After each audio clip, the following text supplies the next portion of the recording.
This is where I start to click into something.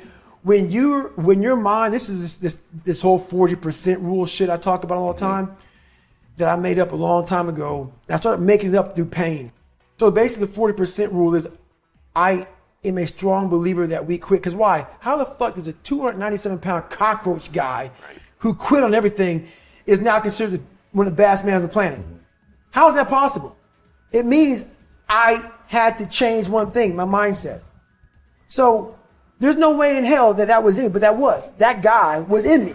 When that guy came down here and said, hey, guess what, man? You're a fat ass, but I'm going to now make you a badass. I'm going to miracle this shit to be a badass. No, it was in me. I had to believe and make that belief work. And through hard work, I did that. So the 40% rule is like we have like a car. Some cars have a governor on it. And when you get to like 92 miles an hour, that car start doing this because it can't go any faster. Mm-hmm. Those cars that don't have governors on, like a fast ass, whatever, Porsche, whatever, that motherfucker buried, gone. We have that ability in us, but we have put this governor on our minds. And you have to, the factory that put the governor on that car, the factory is now you that put that shit in your fucking mind. You got to take that motherfucker off. Until you take it off, you're going to constantly get to 92 miles an hour and do this. Because you ain't going to go no faster. As a matter of fact, you might even go slower. So basically, I started realizing this through my life, through going through all these times. Anybody, not just Navy SEALs, but anybody that can accomplish anything that is hard. The only separator is that they really want to be there. There's some people that get inspired, and that inspiration moves them to try to do something. But the inspiration is very high right now in this nice environment. We're in a nice environment. The ocean's out there. I'm talking to you. If I want to go to the fucking refrigerator and get something to drink, eat, I can. I watch a movie about some badasses, you're inspired. But the second you're not in this environment and you're actually doing what inspired you, that suck factor is now real. You can't just get off your fucking couch and get a fucking shake or get a fucking box of donuts or turn the TV or go take a shit or a piss or go get your girlfriend and cuddle up. No, you're now there. And only those people who have been there a million times in their minds and have lived in that water and have suffered a million times and realize my legs may break. My knee may break. My bones will hurt. I will be the coldest I've been in my life. I will be miserable and accept that. Because what happens is when you get in a horrible situation in life, your mind, I call it my 1 second decision. When you get in a horrible situation in life, your mind immediately says, get the fuck out of here. Everybody's does, even if you want to be there. But it starts to have all these different questions in your mind in that 1 second.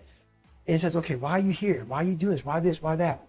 And then you start to say to yourself, if you don't want to be there that bad, I have a beautiful life at home, man. Why the fuck am I doing this, man? Like, this is stupid. This is going to get these guys injured. Like they're going to pay for this for the rest of their lives. I'm not going to break my body up to do this.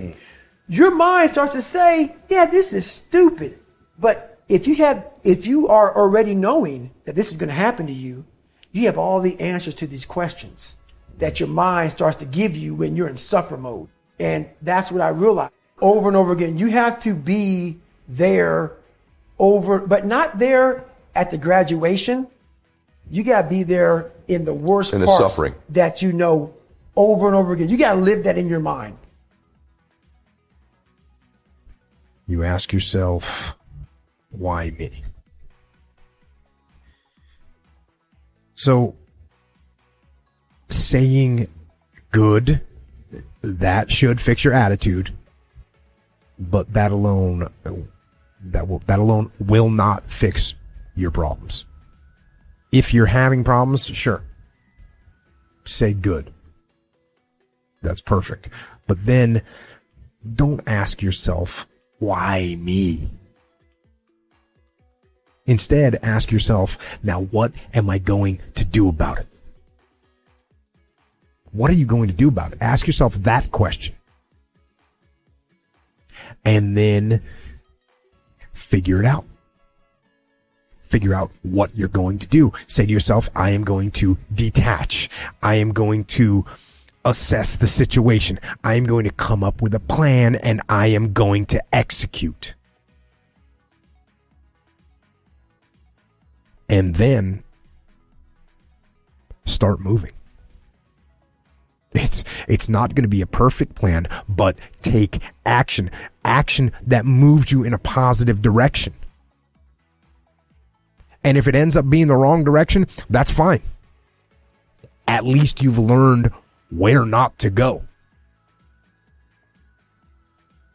Now, where this gets tough is if it is something that seems like it's completely out of your control. And you know what? Some things are completely out of your control, and that's fine. And when that happens, you ask yourself, what can I control? What can I control that will make this situation a little bit better? And then you go. Don't get crushed by things going wrong. Ask yourself, what am I going to do? And then go do it. In my old job, sometimes we would be facing really miserable situations. Things that we were going to have to do. Maybe we had to go on a dive, a long dive, and the water was freezing cold, or we had to go on a long patrol through really steep terrain, and it was hot. Or maybe we had to get our boats through the surf zone when there was giant waves. And invariably in those situations, someone in the platoon would say in a low voice, well, this is going to suck. And then you know what we do? We do it anyways. That's right. Sometimes things are going to suck. And you know what you do? You do them anyways. I want to see almost like the Colosseum in Rome. Let's fucking go to the fucking Colosseum. And the only way to see who the baddest motherfucker is to suffer. You can't do it by writing a paper. So let's go. Because why? What I found out through my life was I thought of myself as some weak little bitch kid. And what I found out, and the only message I want to get across to people is once you change one thing, your mindset, you can attack everything. And I find it fascinating. I'm fascinated because I'll be in these moments. I put these guys on some fucking pedestal. They do with me and they shouldn't.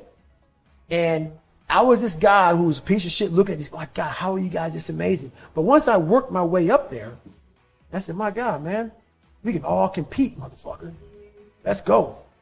So do I like suffering? I like suffering in the way that is competitive, that brings out the absolute best in me and in everybody else.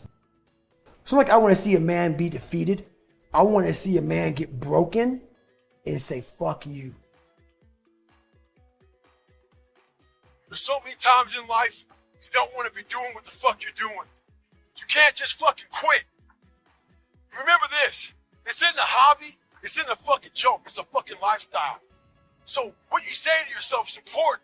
There's no fucking coach. There's no trainer to keep you going. There's only you. So think about this. You've been working your whole life to get a fucking seat at the table. The seat at the table is you want to be the best amongst all the best people in your fucking career field. So you finally get that letter. It's steak, lobster. It's a big dinner. Everybody's showing up, dressed to the nines. Make sure you show up soaking wet from fucking getting after it, working out hard. Towel around your neck. You respect the event. So make sure you put that towel over that nice chair so you don't fuck it up. The whole thing is this. Don't say a word. Stay uncommon amongst uncommon people. You're never done. Don't stop when you're tired. Stop when you're done. Stay hard.